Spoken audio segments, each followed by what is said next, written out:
When I would bring Max around other children the same age, he was not doing the same things the other children was doing, and that was a huge red flag for me. And it got to the point where I actually Googled autism, and I actually took a checklist on the internet, and after checking off that he's not answering to his name, there's no eye contact, there was no social communication, he was walking on his tiptoes, really got this sick feeling in my stomach.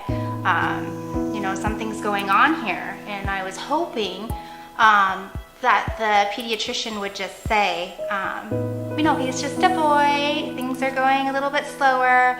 But it wasn't until after the second appointment with the pediatrician that she did send us to go get things looked at a little bit further.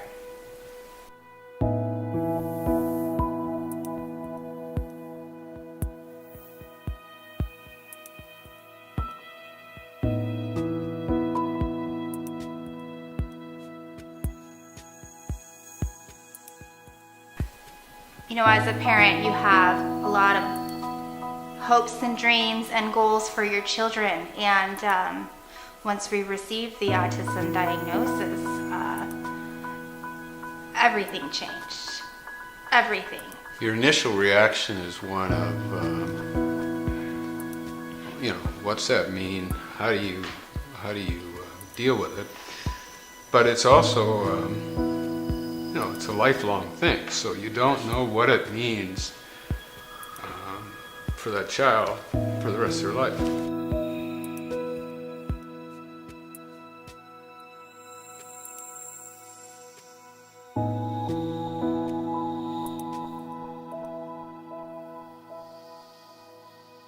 Well, at the beginning of the 12-week program, what you saw with the kids in the group was they would come in, they'd each go off to a toy to play with.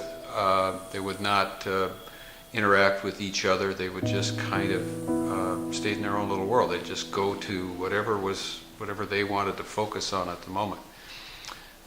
You had almost no eye contact from any of the kids when you tried to interact with them as an adult, or when you watched them in terms of interacting with the other kids in the class.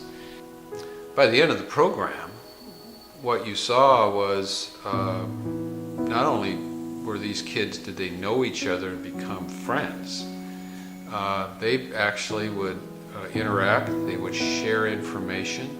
They look forward to seeing each other each week. In fact, when we talked to Max about going to his program, he would rattle off that he was going to go see the other kids in the program. And you would see the interaction. You saw more eye contact towards the end, where they'd look at each other as they were talking to each other. You saw them give things to each other. And you saw them taking turns. Again, not, it's not a 0 to 100% here. It's a degree of improvement over time, but just a real difference in terms of how they responded towards the end of the program.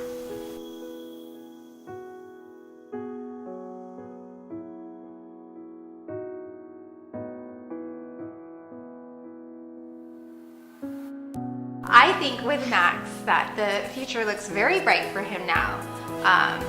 I think he's going to be able to, go to school. He's going to have friends. I can see that now, that he's making social connections, that he's talking with other children, that he wants to initiate play with other children, which did not happen before this program, to something as simple as, getting his license when he's 16, going through high school, college, get married someday. Those are a lot of the questions that I wasn't sure was going to happen for him 2 years ago. But now I feel like Max's future looks very bright. We might have to tweak a few things here and there for him, but he's going to be okay. I have all the hopes Max will be what he wants to be. He'll be very successful. I don't have any in my heart. I know he'll be fine. We prayed on it a lot, and it's gonna be okay.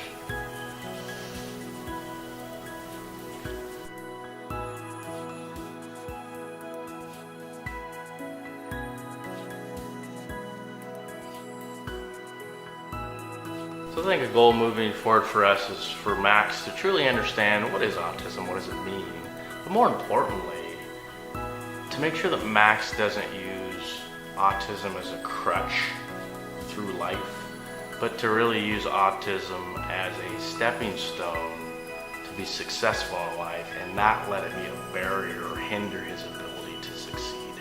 And that's the true goal that I would have for my son. I would hope others have for their children with autism. Truly understand what it means and to use it in a positive way. And I truly think that that's the cutting edge, right? And that's the stuff that Providence is working on. That's the stuff that I think we as a collective community need to rally around, and we need to support that and embrace that. We're fortunate. We had the ability to provide the resources for Max, whether it was financial or access to therapy. And because our family is so large, and everybody, most people there know that, but because we've got a large extended family in the area, Max received all kinds of support from family members, and Christine and Mike get a lot of help from them. But other families aren't so fortunate. We have really families that have needs that are limited by financial resources. They're limited by support groups around them. And so we need to help support the Children's Center financially to provide resources to those families who can't afford it or who don't have access to other family members to provide that support.